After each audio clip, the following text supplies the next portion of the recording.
You know what's the crazy part? All we need right now, basically, is a second runway. honkaistarrail released a matchmaking system like League of Legends ranked lobbies. 30 seconds to log in your champion. 15 seconds for bans. Run it down. 4 versus 4. Yo, Robin, where's the out? Nuh-uh. Are 4-star DPS units pointless? When it comes to balancing gacha games, given their lower rarity in relation Yeah, my to wife is noisy. It is what it is. subsequently Like all making them women. more accessible, it wouldn't make any sense for them to have the same strength as the more elusive, more expensive ones. Exceptions can apply, but rule of thumb, 4-star has less stuff than 5-star. Very simple. But that doesn't necessarily mean if you had to choose between one or the other, the latter would always be the most expensive ones. Exceptions can apply, but rule of thumb, 4-star has less stuff than 5. Debatable, by the way. I think we kind of disproved this theory like really long ago. We had this whole Serval the Slayer with the Fraven, and then we reversed Jingyuan and all that kind of stuff. Very simple, but that doesn't necessarily mean if you had to choose between one or the other, the latter would always be the most viable option. While it's true that on average you're more likely to see 5-stars dominating the meta, it's not only reasonable but essential for there to at least be some 4-stars out there as well so as not to create a very top-heavy game state. And honkaistarrail, like its predecessor, has done a fairly decent job at giving us a number of good 4-stars to work with. Harmony Trailblazer, again, I consider them a 4-star, Marshade, Gallagher, Tingyun, and Pela to name a few, and I have high expectations that future releases will also get balanced accordingly. You'll notice, however, none of these characters are explicitly damage dealers. As of version 2, only 2 4-star DPS units have come out, Misha and just recently Moze, neither of whom are topping records, which brings me to our topic for today. If supports are able to do Actually, Moze is kind of like a support. His main role is to be a support for like a follow-up team comms. He's not really like a full-on DPS.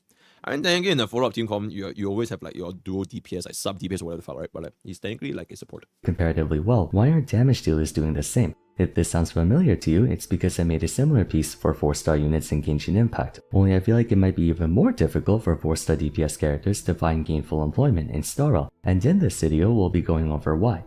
Building off what I said earlier, the notion of 4-stars being weaker than 5-stars is a simple question of mathematics and cost benefit. If in 100 pulls you can reliably get one 5-star character and, like what, 10 4-stars, then logically the 5-star character should be more valuable. Now rarity doesn't always have to correlate.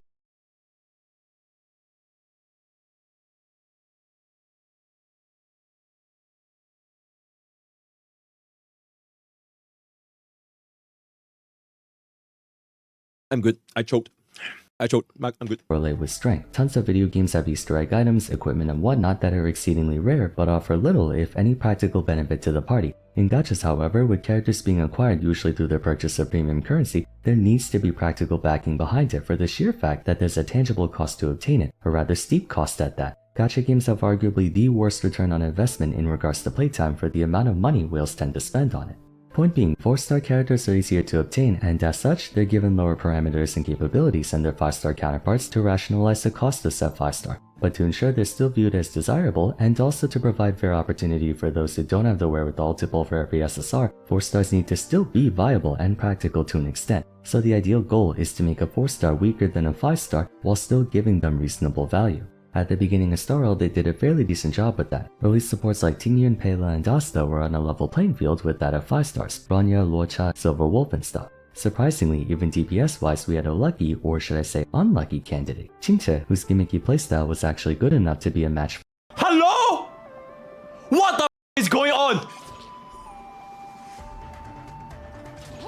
What? For the top tiers at the time. Of course, the majority of 4-stars, damage-oriented ones in particular, weren't really much to write home about. Danheng, Serval, Hook, Arlen, Sushang, Sampo, what semblance of usefulness they did have just about vanished in only a few patches. But thanks to Qingche's efforts, and by that I mean her laziness, starrail was able to find that balance of there being 4-stars who were just good enough.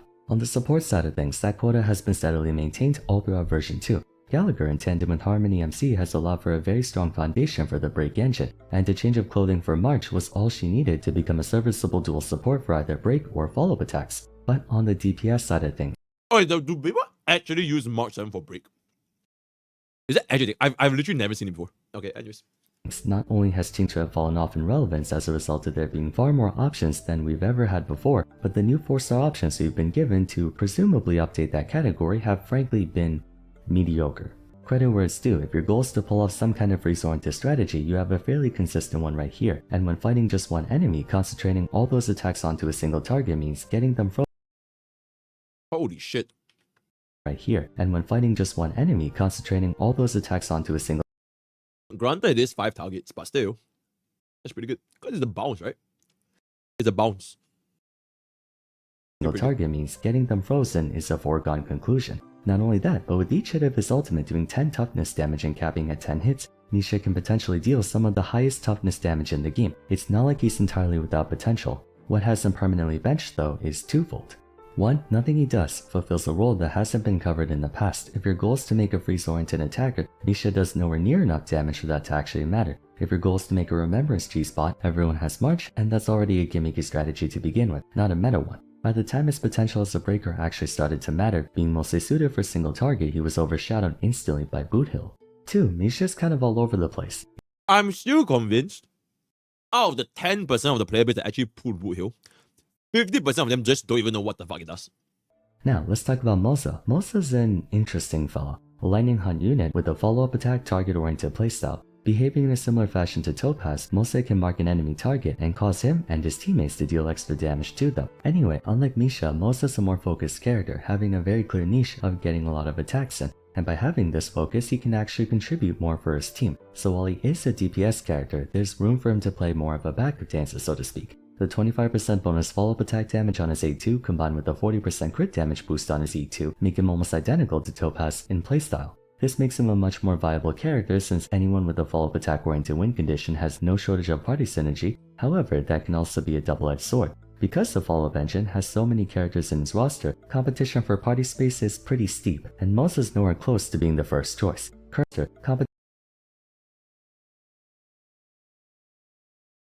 This is kind of exaggerated.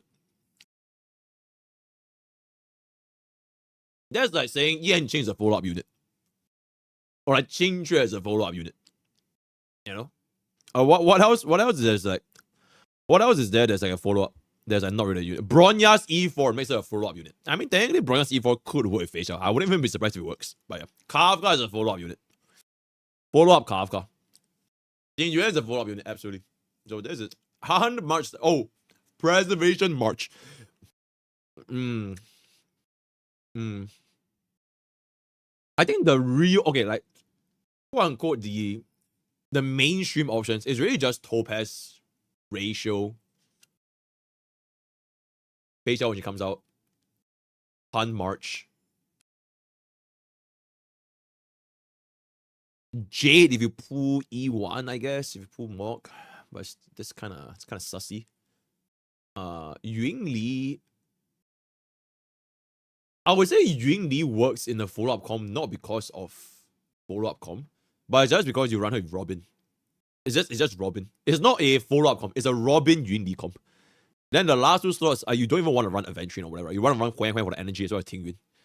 So yeah, not exactly a follow-up comp. What's kind of problematic here is that Moze came out just after March 8 did, who happens to be a strong follow-up attack-oriented support in her own right, and even has the same thought process of wanting as many attacks as possible if you're going the follow-up route, only her SP economy is much better than his, so by and large, not unlike Misha, Moze comes off redundant. While March can avoid directly competing with Topaz courtesy of the other half of her focusing on break, Moze has no fallback, he's all follow-ups. And though having elemental coverage is always handy if in the event you need lightning follow-up attacks instead of fire, at the end of the day, Moze is 4-star Topaz more or less. If in the same niche, 5 stars will always be 4 stars, especially in the realm of dealing damage, it would be asinine for 4-star Dan Heng to be stronger than 5-star Dan Heng, or for Moze to be stronger than Topaz, for Misha to be stronger than Jingliu. That goes against the fundamental cost-benefit principle of gacha games. One way they could make 4 stars bridge that gap, however, is through a simple solution, power with the cost or condition. That's how Qingxue BS'd her way to high tier in the early days. She could deal monstrous amounts of damage, but extremely unreliably. Your goal was to get as many empowered blast attacks off as possible, and to do that you had to rely on RNG, so while she lost to Scylla in a battle of consistency, if the dice rolled in her favor, she could occasionally do better. That's one way to do it. The other way to make a 4-star DPS work well is by having them tap. That video has 600,000 views in CS, by the way. I'm known as the QQ man. Qingxue Xia. The QQ man. into a Absolutely niche insane. that isn't currently dominated by many characters or by a popular 5-star, which is the main issue affecting Misha and Moze. Both of them entered a niche that already has someone or many occupying the top spot. In the case of Qingque, she was the only blast attacker in the game who had the same power ceiling that Sela and Jingyuan did. The moment more blast attackers came out who were more consistent than her, she lost a lot of market share and will only continue to. What makes it so difficult is that honkaistarrail is a turn-based game with a very linear combat structure. There may be a variety of engines, but they all play around that same structure, which doesn't allow for as much nuance as one would expect. Take Feixiao for example. If you're designing a healer who could do break damage, you're not exactly able to make her without it being at Gallagher's expense. I mean, I guess making her a different element would have been helpful, but in spite of that, the two are still at odds with each other. Gallagher was the top tier people saw him as prior to Feixiao because he was the only healer with break related stuff. So of course when a 5-star comes out with the same niche as him, people will ask how they measure against each other. You know what's the crazy part? All we need right now, basically, is a second runway. Because if we have a second runway, we can quite literally run Firefly first half and Boot Hill second half. And then you just run Gallagher, Lingsha, and then top half you give Harmony MC to Firefly. Because Boot Hill doesn't need Harmony MC, right? Boot Hill you can run him with Pella, you can run him with Steel, you can run him with Bronya, you can run him with anything. So, yeah.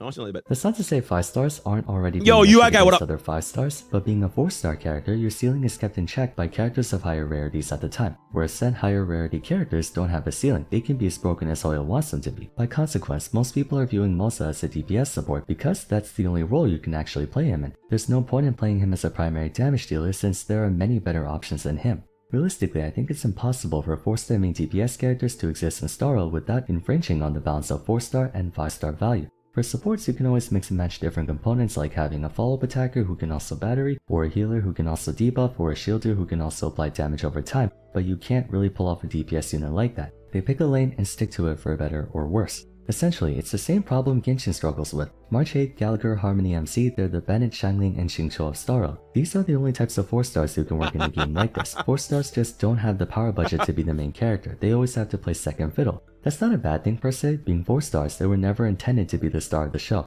But if that's the case, they shouldn't even bother releasing 4-star attackers at all. starrail isn't one to release bad characters. Every single character that came out since 2.0 has either been mid-tier or better. Like even Misha, if you care to invest in him, might be the best 4-star damage dealer in the game. Not that there's a whole lot of competition, but there just aren't that many incentives to want to invest in him, which might explain why they're no longer making any more 4-star DPS units. It's hard to make one who can stay within those boundaries but be compelling enough for you to go the distance with. At the same time, I feel like they should. What if Misha was like a girl? What if he was an Aboba with Gyat? You know?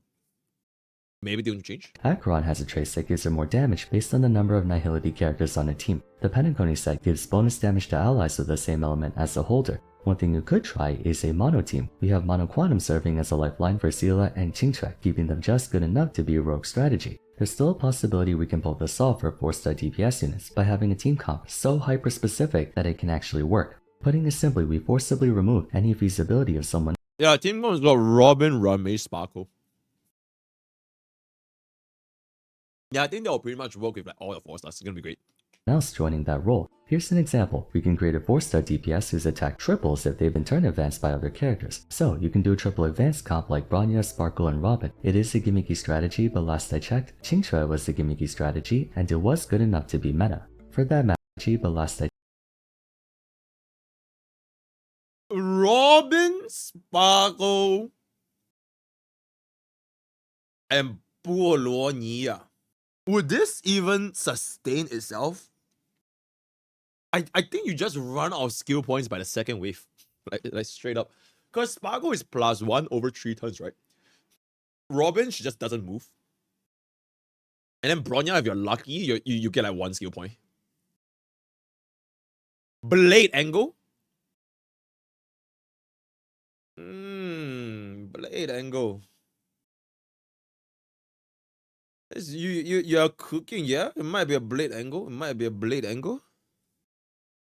But you will definitely run out of Robin's ultimate though. Because this is such a waste.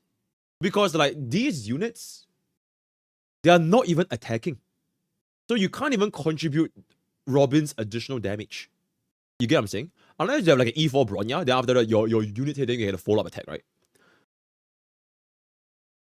I'm pretty damn sure your Robin, she can't maintain this ultimate. She's gonna have like a downtime. So that's gonna be a little bit rough as well. Oh, Jingliu. I don't know, man. I think this team is a little bit sussy.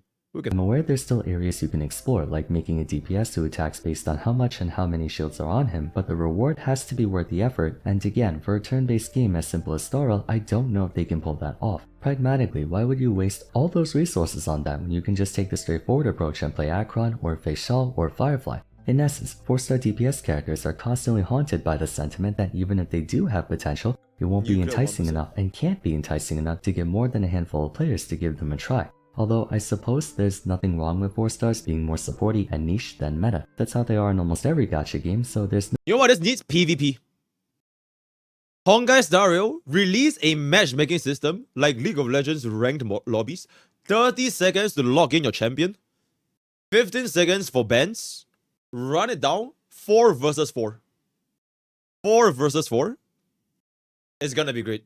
It's gonna be great. Can you imagine? Every single player controls one unit. So if you're like the Robin main, you literally press one skill and then you just press out and then that's it. It's like playing Yumi. Or you could just fuck over your entire team and like, yo, Robin, where's the out? Nuh-uh. Nuh-uh. She just does her out. Then you start pinging her. You start pinging your Robin. Oh my god, ding, ding, ding, question mark, question mark, question mark. Oh, yo, Robin, wait the fuck, what the fuck are you doing? And then, nuh-uh. It would be so funny. But what about you guys? Do you think the game can push out a 4-star main DPS, or are they going to be more like March, Moze, and Gallagher? You're welcome to share in the comments down below. For now, if you enjoyed the video, a like and subscribe would be much appreciated. Don't forget to follow me on Twitter at Vars, join my Discord server, and check out my other honkaistarrail Discord. Oh, I swear to God, I saw is honkaistarrail dead. But it is a very, very wholesome video, guys. You have cooled your last cool, my man.